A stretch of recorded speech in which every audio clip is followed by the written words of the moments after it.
gestion ne sont pas tous contrôlés. Parce qu'on ne vous donne pas les moyens finalement de suivre la loi. Parce qu'on n'a pas le temps de le faire. Parce qu'on n'a pas le temps de le faire.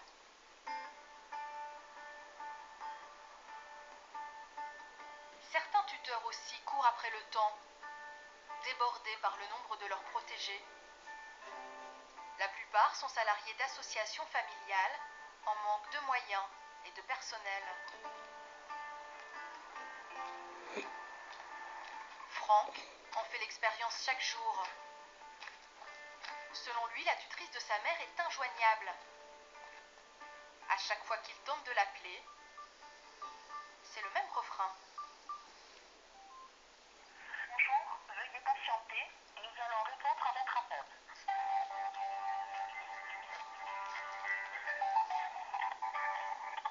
D'interminables minutes d'attente.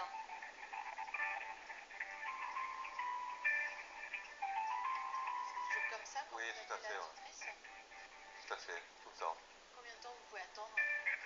J'attends pas, parfois je reste 3 minutes, mais après j'arrête quoi. Ça répond pas. Donc après j'essaie de passer par le standard, et le standard me dit elle est pas là, rappelez plus tard, etc. Voilà. C'est depuis 3 ans et demi, c'est comme ça. Donc c'est ingérable.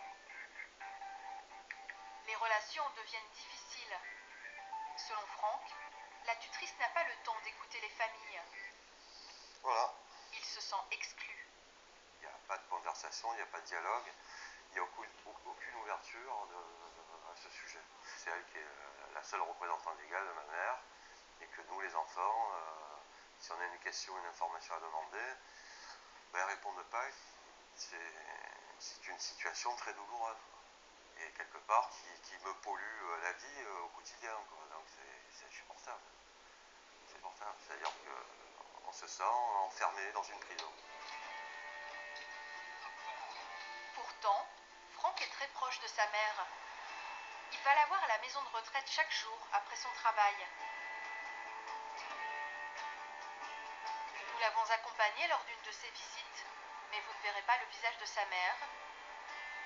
Le juge des tutelles, qui gère aussi son droit à l'image, n'a pas souhaité que nous la filmions. À 94 ans, Anna est très diminuée. T'es contente de me voir? D'accord. Qui je suis? Et c'est qui? Ah, tu vois que tu te rappelles. Je vais te parfumer. Ici. Elle vit depuis 1 an et demi dans cette maison de retraite. Voilà. Franck a la sensation que sa mère n'est qu'un numéro, parmi tant d'autres. C'est bien, tu es en forme aujourd'hui. Hein?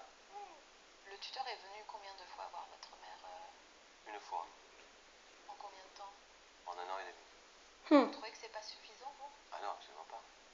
Ah non. Pour qu'il y ait un lien, une prise en considération d'une personne qui est dans le besoin, c'est pas suffisant. Voilà.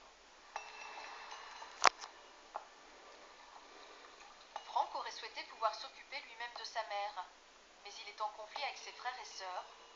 Dans ce genre de situation, les juges nomment toujours un tuteur extérieur.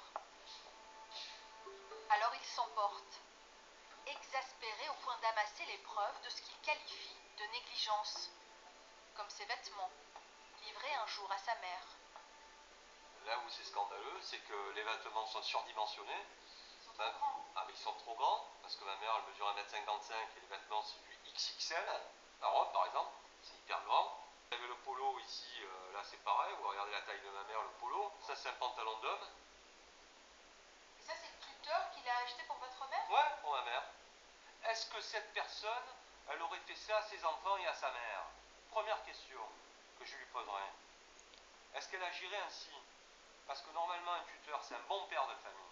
C'est une personne qui protège la personne qui est protégée et qui prend soin d'elle à la même dimension que ses enfants.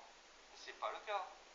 C'est pas le cas. Un exemple de... Mais c'est un exemple excusez-moi du mot, c'est pour moi c'est un manque de respect absolu. Nous nous sommes rendus à l'association où travaille cette tutrice. Elle nous reçoit avec sa chef de service, mais n'a pas souhaité répondre à une interview. Bonjour.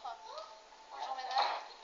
Selon elle, Cette histoire de vêtements est une simple erreur qui arrive de temps en temps. L'association gère 1500 dossiers. Elle réfute toutes les accusations de Franck, qui aurait tendance à être agressif et à les harceler de demandes. Il y a les familles extrêmement envahissantes. Ça c'est une situation qui nous arrive aussi fréquemment, qui n'arrivent pas à accepter, et on peut le comprendre d'ailleurs, d'avoir été déchargés de la protection de leurs parents. Nous on appelle ça, des familles polluantes, entre guillemets, on ne peut pas répondre à 5 mails par jour. Si on passait tout notre temps à répondre à ces trucs-là, on ne travaillerait plus, quoi. Du coup, à un moment donné, on finit par dire aux gens, aux familles en l'occurrence, voilà, on prend la décision de ne plus vous répondre. Voilà. Merci beaucoup. Bonne journée. Au revoir.